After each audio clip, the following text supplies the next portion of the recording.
Bonjour à toutes et à tous.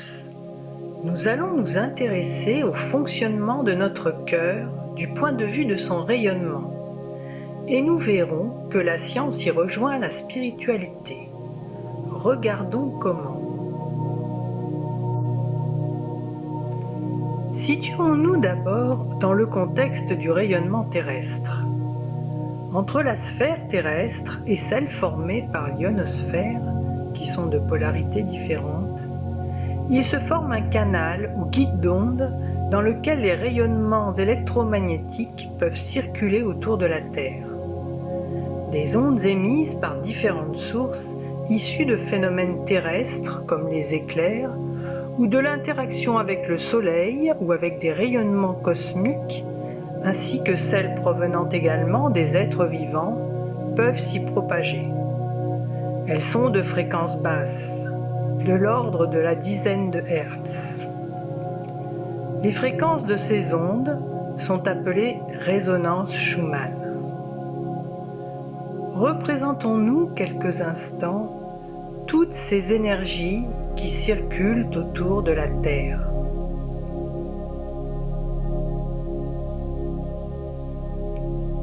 Imaginons-les sous forme de rubans de lumière légère et colorée, en perpétuel mouvement.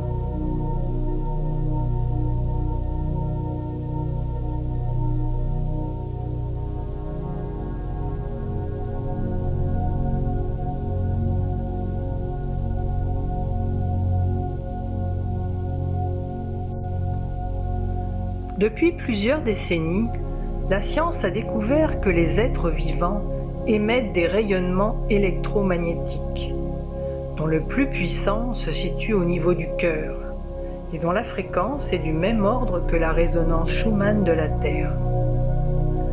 Le cœur génère un champ électromagnétique à chaque contraction. Il est produit par un flux de courant lié à la dépolarisation coordonnée de ses fibres musculaires. Le champ magnétique généré par le cœur commence à être utilisé dans l'analyse médicale et dans l'étude organique. Sa mesure est devenue possible avec les avancées technologiques qui ont permis de créer des capteurs suffisamment sensibles pour détecter les rayonnements très faibles émis par les êtres vivants. Chaque individu émet donc un rayonnement électromagnétique qui, comme les études l'ont montré, dépend de sa santé, mais également de son état émotionnel. Essayons de visualiser ce rayonnement.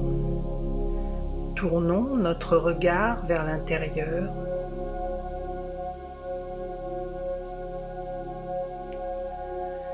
Écoutons les battements réguliers de notre cœur.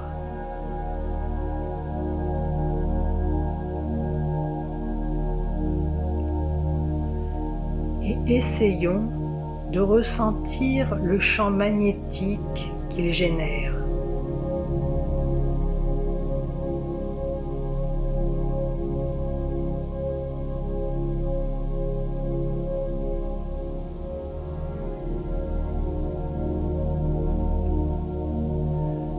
Voyons ce champ s'étendre et rayonner autour de nous.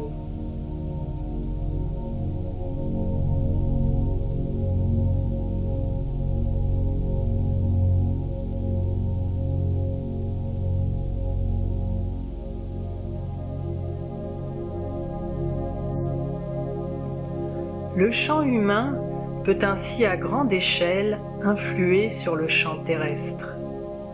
La modification de ce champ est positive ou négative selon le type d'événement. Elle est négative lors d'émotions douloureuses, lors des guerres, des cataclysmes ou en période d'épidémie. Elle est positive lors de moments où nous sommes sereins ou lorsque nous participons à des réunions et organisations promouvant la joie, la paix et l'amour qui entrent en résonance avec la fréquence terrestre. Voilà pourquoi il est important de rester autant que possible dans un état d'esprit positif et serein, même lorsque nous aidons les autres, et de participer grâce à la méditation, les pensées ou encore la prière à l'émission d'un rayonnement positif autour de la Terre. Plus il y aura de gens connectés de cette manière, plus son amplitude grandira et plus il pourra avoir un effet bénéfique sur la Terre et sur ceux qui sont dans un état négatif. Car bien sûr, nous sommes non seulement des émetteurs, mais également des récepteurs.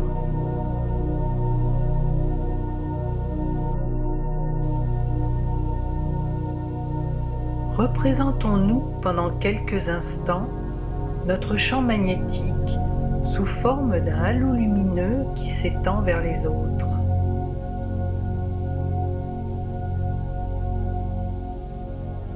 Doucement, il se mélange à eux.